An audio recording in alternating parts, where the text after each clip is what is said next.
This episode of Access to the Arts has been made possible through the support of First Bank Richmond, with 8 locations in Wayne County to serve you. First Bank Richmond, bank where you belong.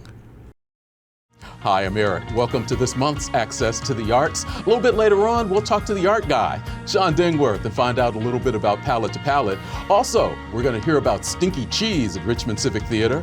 It's got to be something that's been down in the basement for a long time. And that's all on the way on this month's Access to the Arts.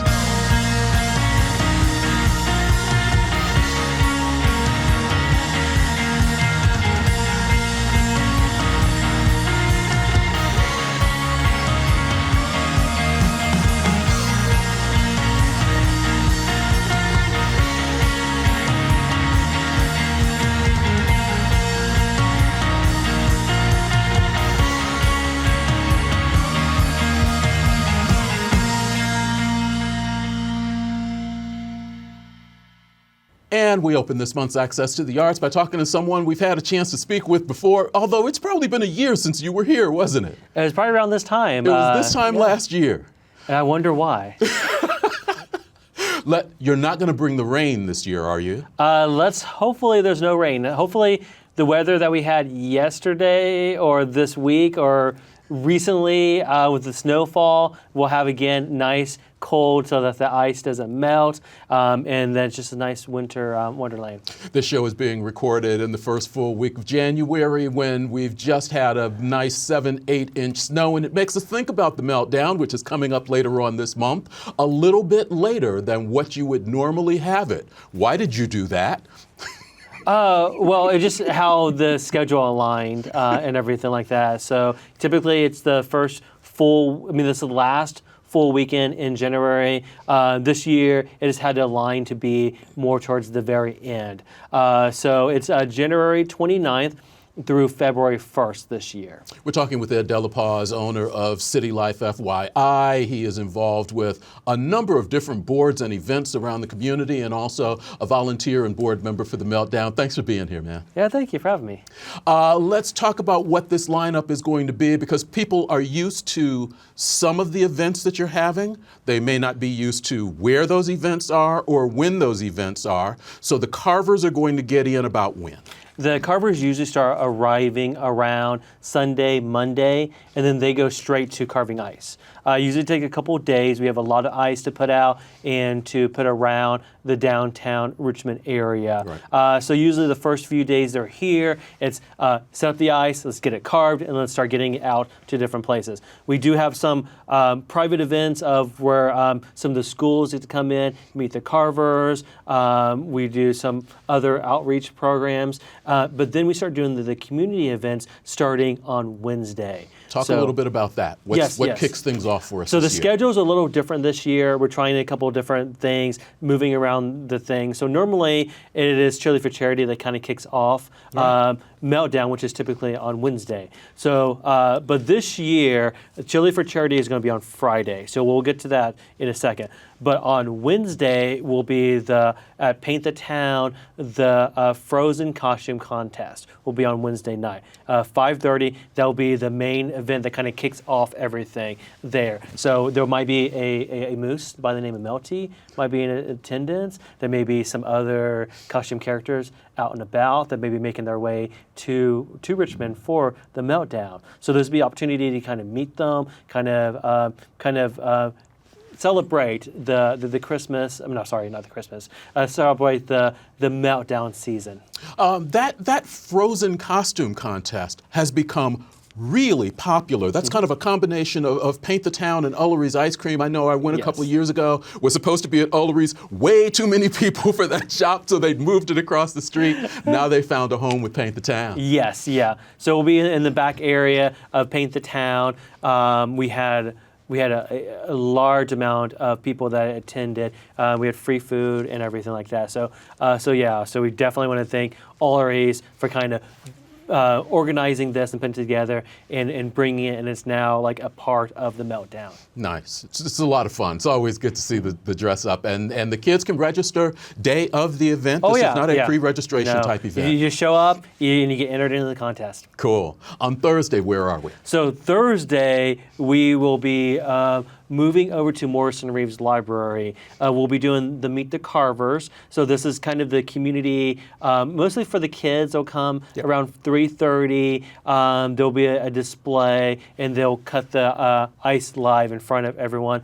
And then they'll go into the Bard Room, which will be their Winter Wonderland workshop event, which will be a craft stations about and everything like that. So it'll be a cool thing. It's a new event this year. We always try to at least have something new and something different. And so it'll be an opportunity to just kind of come, meet a carver, and then work on some crafts. So the Winter Wonders Workshop right about 5:30. Yes. All of that taking place at Morrison Reeves Library. I know the kids are always excited to watch a carver up close doing their work. The Chili for Charity is now up. We're at Friday night. Yes. That is another event that it normally had been held at Morrison Reeves Library. You're moving it up the street, though. Well, so 8 to the Bar has donated their space. Nice. So we will be in there. It's a nice, amazing space. So this will be an opportunity for the community to come in, check it out, and kind of see all the work that's kind of gone into that space. And it's for those that don't know, 8 to the Bar is across the street from Richmond Civic Theatre at 10th and Main downtown. Right. So we'll have similar thing that we've done in years past. We'll be partnering non-for-profits with local restaurants, and then it will be who will have the best chili, and that's always a surprise on who actually will be the winner for that. Cool. All right. Now we get to the big day. We get to Saturday. Folks flocking into town from who knows where. Of course, you're not going to bring the rain. You're going to bring the cold weather. So the ice is going to last. And we've got a couple of events, I think, that happen that day. Yes. So there's actually a ton of events happening. So there's a lot of community events. So you'll be able to go to Hayes Arboretum. They have hot chocolate in their trails. And there's plenty of events at Morrison Reeves. Joseph Moore Museum will be doing their Walking with the Ice Age again, which is to come and partake in all the cool stuff that happens out there at Joseph Moore Museum. So there's a lot of cool things, but that all leads up to 4 p.m. back at Jack Oster Plaza partnered with O'Leary's Ice Cream, the ice cream eating contest. Mm-hmm. Yeah. So I participated this the first year it happened.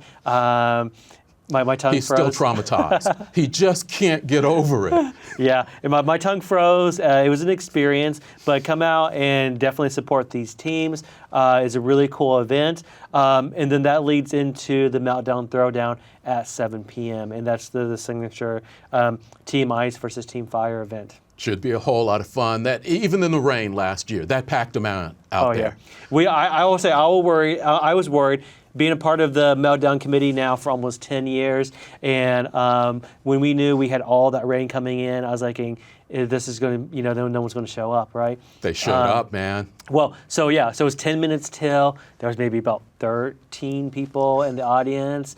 Literally at 7 o'clock, the entire Jack Oster Plaza was full with people. Yeah. Had to be 300-400 people kind of packed in there to watch it, and then as soon as it ended, they were all gone. They came out and they loved it. The 11th year of the Meltdown, if people missed anything or they want to see a full lineup, where do they go? RichmondMeltdown.com.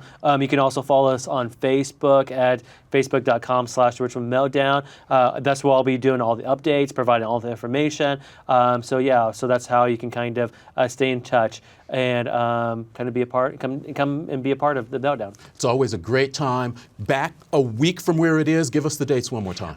It's going to be January 29th up until February 1st. All right. Ed DeLaPaz, a volunteer and member of the Meltdown Committee. Always appreciate the time. Thank you for having me.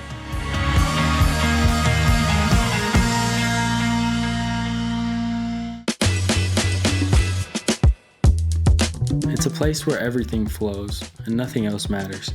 Where being my true self feels effortless and my mind is at ease. On the court. At the green. in my kitchen. It's the sense of belonging that makes me feel alive in my community. Banking with First Bank Richmond is no different. I'm supported by a bank that fits my lifestyle, my aspirations. I have peace of mind knowing I'm banking local. With people who actually get me. So I can pursue my passions now, shot after shot, Swing after swing. Dish after dish, while building financial security for our future.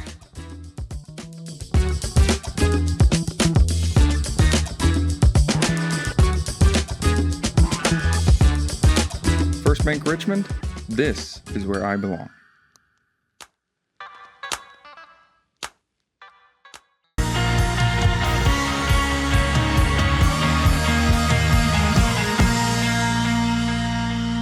Welcome back to Access to the Arts. I'm Dustin, and today we are joined by someone from the Richmond Civic Theatre and their upcoming production of The Stinky Cheese Man, their director, Terri Mitchell. Terri, thank you for joining us today. Thank you for having me.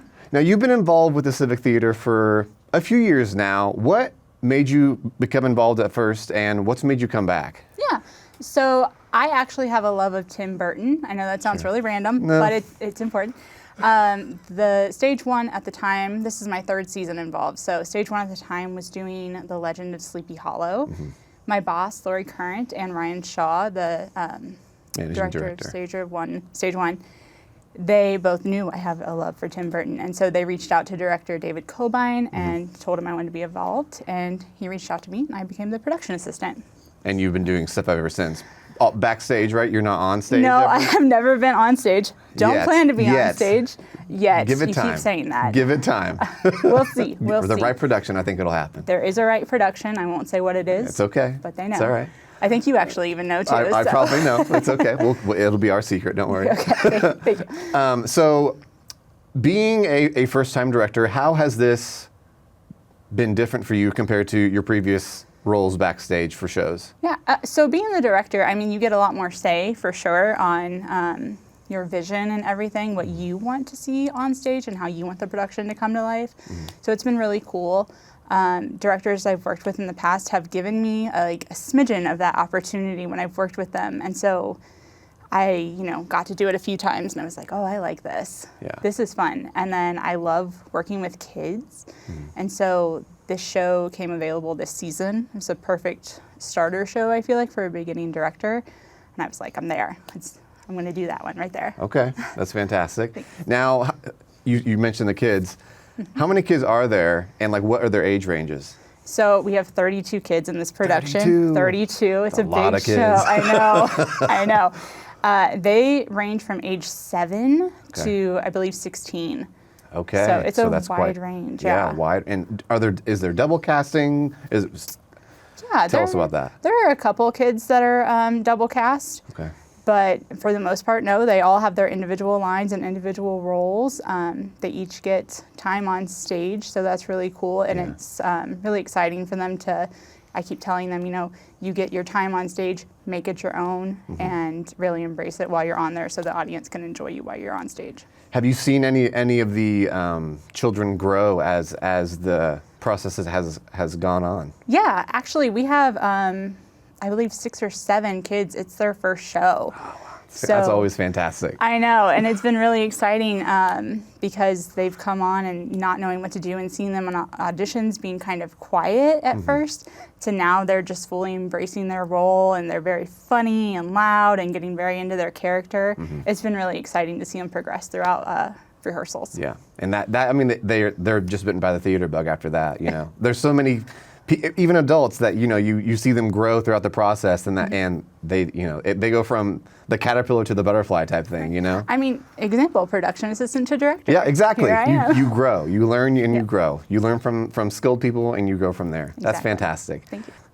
Many people know The Stinky Cheese Man. I do not. So can you take us as to what the show's about without giving any spoilers away? Sure. So The Stinky Cheese Man is actually based on a children's book. I believe it came out in the 60s, maybe the 50s, but it's about a bunch of different fairy tales all mashed into one. Okay. So this production is a show about a show. And so you have Jack the narrator, who is from Jack the Beanstalk, trying to tell all of these fairy tale stories.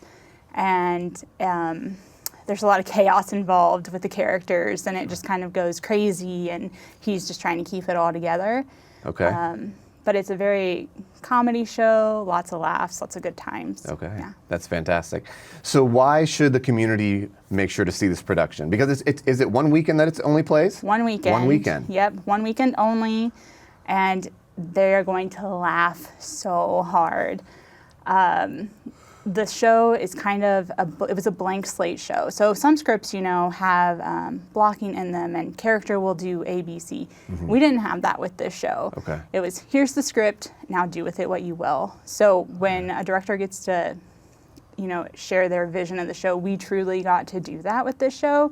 We got to add in some fun, crazy surprises, and the kids even got to give their input on some of it and make it their own. So you're going to see not only my vision, but the kids' vision, and my assistant director, Maddox, his vision brought to life.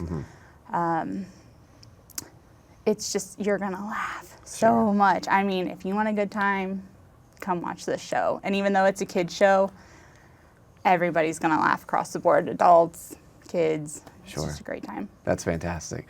So, and lastly, tell us how we can get tickets and the performance dates. Yes, so the performance dates are January 24th, 25th, and 26th. It's a Friday, Saturday, and Sunday. Friday and Saturday, the shows are at 7:30 p.m., and Sunday is a matinee show at 2 if you don't like staying out late. Right. It runs an hour long, so not too long of a show, and you can go to get your tickets at gorct.org. And call the box office as well. And call the box office, talk to Bonnie. Yeah, absolutely, absolutely. Terri, thank you so much for joining us today. And thanks to First Bank Richmond for sponsoring the arts and access to the arts. I'm Dustin. Thanks for watching.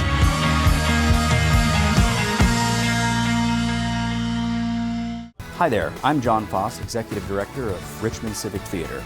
If you've ever thought about being on stage, or perhaps in the orchestra pit, or if you are not a performer but you're interested in being backstage as part of the crew, Richmond Civic Theatre is always looking for volunteers, and we want you. So if you're interested, please go to www.gorct.org and sign up to volunteer.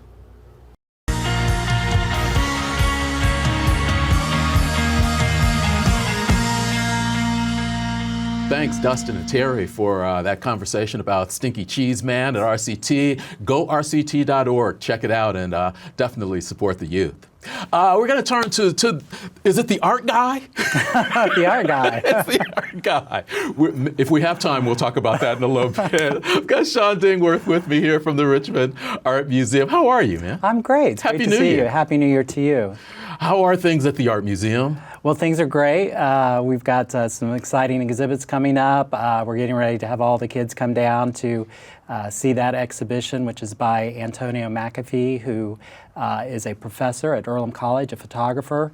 So we're getting geared up for that. And then, of course, we're getting ready for our big fundraiser, Palate to Palate. Palate to Palate. The transition is how many years now? So technically it's 7, but we missed one with COVID. Okay. But 7 years. It doesn't seem that long. I know, right? A collaboration between the Richmond Art Museum, Indiana University East, kind of focused around the arts, obviously, and art in itself. So talk a little bit about this year. It changes every year, the theme changes every year, the artists change every year.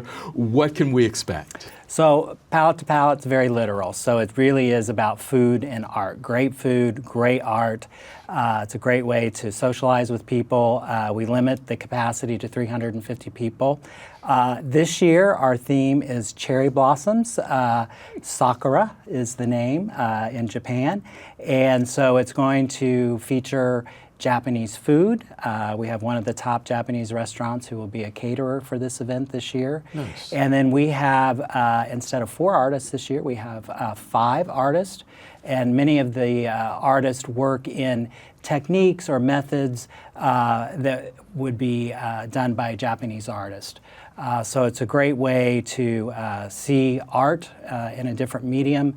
The art will be for sale. A percentage of those proceeds also go to benefit IU East and RAM. And I just want to say, I think we are unique in having a signature event that benefits both Indiana University East and the Richmond Art Museum. And really goes toward education. You've got a lot of students from IU East that are involved in this. Talk a little bit about how that comes together. Yeah, so what we like to say is that, essentially this is benefiting students from K through adult. When you look at the services provided by the Richmond Art Museum in terms of educational programming, as well as Indiana University East, all the funds go to those programs so that we are able to offer programs to the community at large. So does that include your summer program? Is that where part of this goes? Yeah, so a big part of ours will go towards Art Is, which is for K through 3rd, also the All Wayne County High School Art Exhibition for us. And then I know for IU East it goes to help with, for example, equipment that they might need in the art department. So it does directly benefit students. Nice. If somebody is interested in getting information, I know I've seen a couple of billboards out and about. The invitation has gone out. What do folks have to do? Yeah, so real easy. You can go to richmondartmuseum.org and you can purchase your tickets there. I encourage people to buy early because we sell out. It's a Ginger Gray production. Ginger does an amazing job. Yeah. I'm not allowed to give away some of the secrets, but I can tell you we've got some real exciting things planned for this year along the theme. So definitely go to richmondartmuseum.org and buy your tickets. If we had been able to have this conversation yesterday, and this is Tuesday after the snow we had, Ginger would have been with us. She has not really had a chance to be a part of this. She normally very much is part of the background. Talk about what working with her is like in an event like this, because there's a few that she does. People really go, they never know what to expect when they walk through the door, but it's always fantastic. Yeah, so Ginger is one of those special people in our community who donates her time and talent to help, as you said, a couple of organizations work on their signature event. Her vision is amazing. It's so much fun to work with her because a lot of times she waits to share those ideas with us. So it's just as exciting for me, even though I'm on the committee, to learn what she has planned. But she's got a real vision and is really creative. And through that, she has raised, hundreds of thousands of dollars, if not millions of dollars, for various organizations in this community. It's always a party. It's always fun. It is. RAM has gone through, I don't want to say changes, but a number of interesting events. You celebrated an anniversary. You reopened McGuire Hall. Talk a little bit about what this last year and a half has been like for RAM, because you all have, it's just one thing after another. Yeah, we really are growing, and not to pat myself on the back, but we also won the Governor's Award this last year, which is fantastic. Yes. That's been given to very few art museums, so we're very proud of that.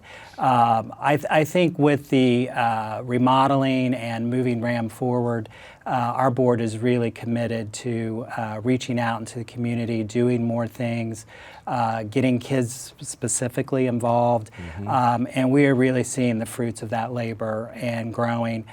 We have people from Indianapolis, Cincinnati, Columbus, who come to our museum.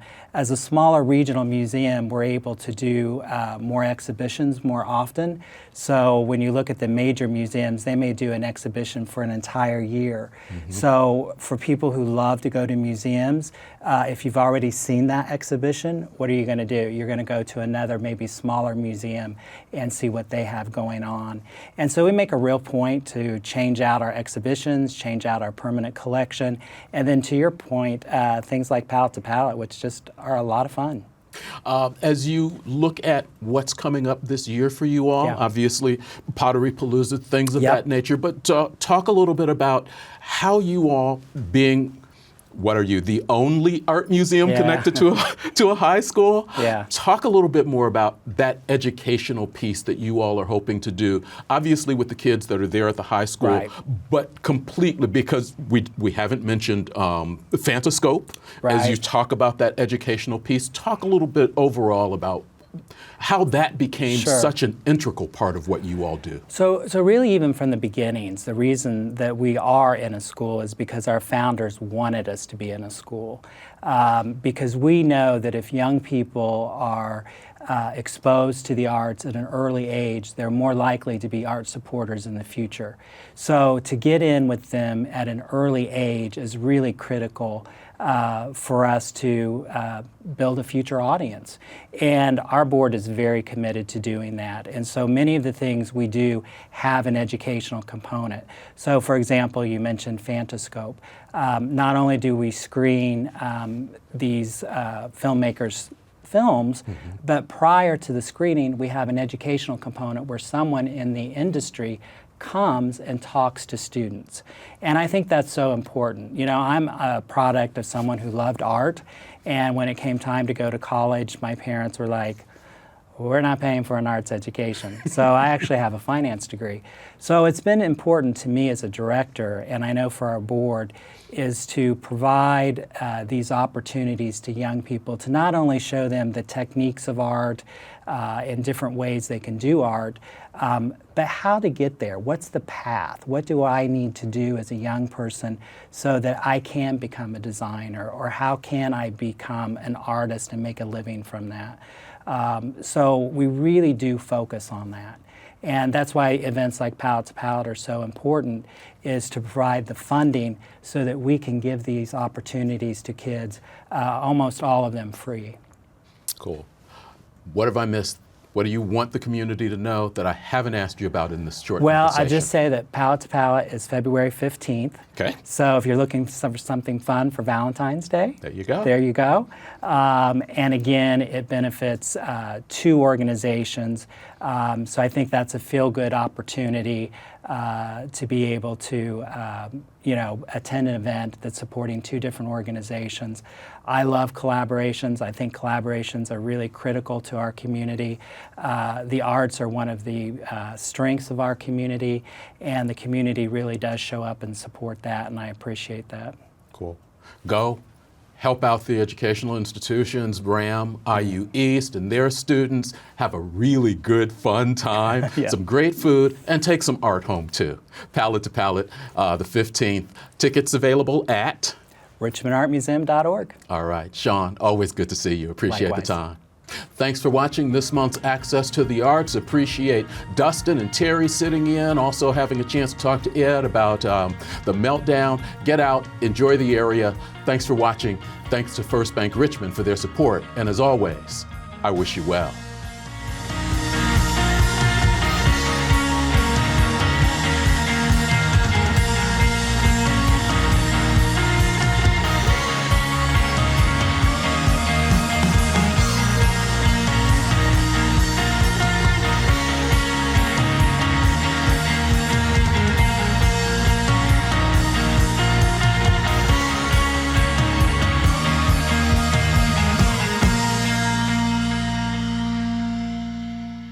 This episode of Access to the Arts has been made possible through the support of First Bank Richmond, with 8 locations in Wayne County to serve you. First Bank Richmond, bank where you belong.